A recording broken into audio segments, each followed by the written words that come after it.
everyone, Simsy Claire here and welcome back to my channel. So for today's speed build, we are doing another starter home on my channel, and this one is a Spellcaster starter. However, I am going to warn you, the interior of it isn't very Spellcaster-esque. It's definitely more Spellcaster on the outside, and that's simply because all of the items for the interior that we got with Realm of Magic are super expensive, and I could not get them to fit in with the budget of being a starter home, and I'm playing with this sim like in my own save, so I didn't want to cheat and give them, any more money just to build their house. So I do apologize.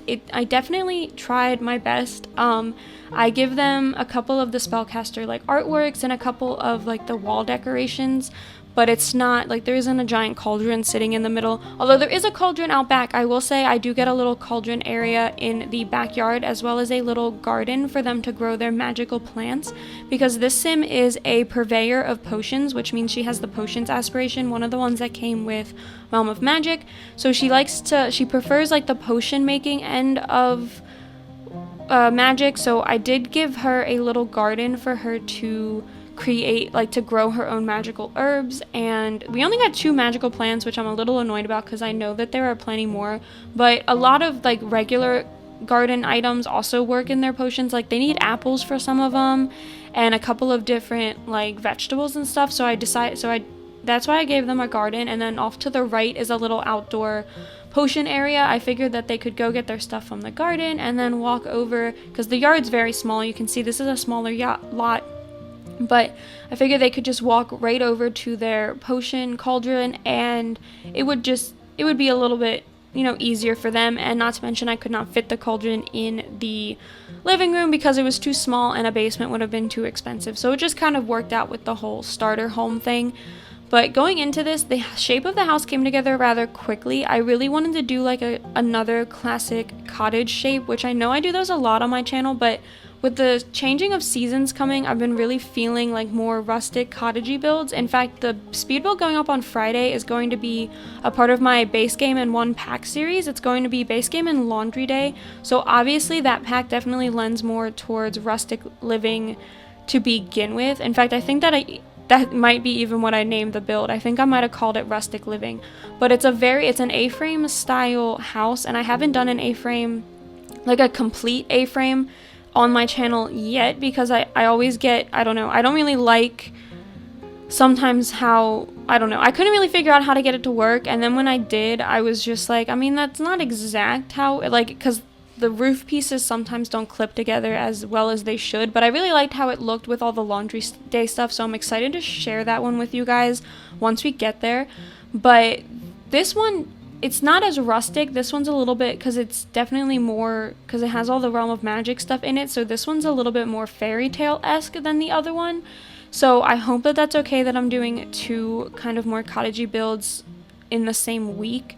I promise that next week is going to be a little different, and I have a huge surprise for October for what we're going to be doing. I already have pretty much everything planned out. I just need a couple of more builds to fill the month up, so I hope you all are as excited for October as I am.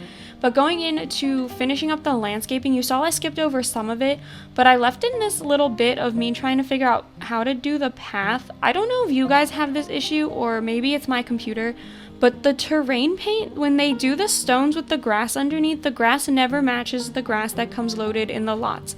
And it's like every single world, the base game worlds, Brindlepin Bay, this one, all of them, the grass never matches, and I don't know why, but that's why I never use those. If I use the terrain paint, I always use the all stone ones, because the grass never matches, and it's so weird that they wouldn't have at least given us one world that grass matches in. But yeah, I don't know. And then I try to like use other terrain paint to paint the grass, and then all of those grasses don't match either, and it's this never-ending cycle of the grass not matching. But anyway, I'm doing a little bit more landscaping here. This is all debug plants, so this does not take away from the price, although I was noticing towards the end that a couple of the, what are they called? The plants that I put in the garden, even though they were debug, they were costing money, and I'd never noticed that before, so I don't know if that's new or if I just was not paying attention. But yeah, a couple of the trees and stuff that I was placing in the garden were costing like, I think it was like $50 per tree. So I ended up trying to like go through and find the ones, because there are some that don't cost anything, but then there are some that do. So I don't really know what the difference is, because so far I haven't had any issues with this sim like trying to like harvest her plants. Like all the plants grew properly, so I'm not 100% sure what the difference between the ones that cost money is and the ones that don't. But going in here into the living space, I start off with this white baseboard and white wallpaper, but I do end up changing it to a darker colored baseboard because I thought that it just looked a little too bright for the style that I was going for. Like it's definitely not like, she's not like an evil witch, so I wasn't trying to make anything look too dark, too menacing, but she's definitely dressed more like an autumn kind of gal. I went in and I got some brand new custom content for Sims, and they were all autumn themed, so she's definitely dressed in more darker, warm toned colors, so I wanted to reflect that into the interior just a little bit more. So I don't change, like the wallpaper is still, you see me doing it here, it's still like a cream colored wallpaper, it's just with a darker baseboard, and I think it just looks a little less stark against the dark wood on the floors. And then going in here into the bedroom, again, I just used this base game bed and then the tiny living dressers just because the only mirror I get in here is the one in the bathroom, so I wanted to make sure that she had somewhere where she could change her clothes, because in The Sims you don't need a dresser, you can use a mirror, but since there was no mirror in the bedroom, I wanted to make sure that there was a dresser. And then going into the kitchen, I'm using the Parenthood counters. I'm sure that there are cheaper counters, the base game ones I think are a little bit cheaper, but these looked better and I much prefer the Parenthood counters to pretty much every other counter we have in the game.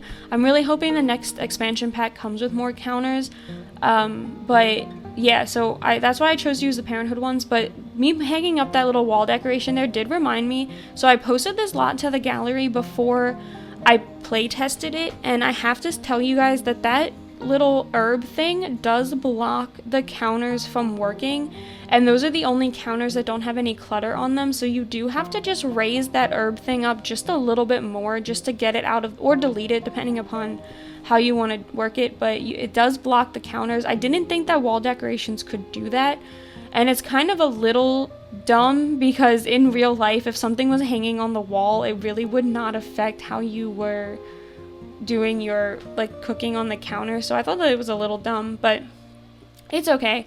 Like I said, you just have to either delete it or raise it up on the wall a little bit to get it out of the way of the counters.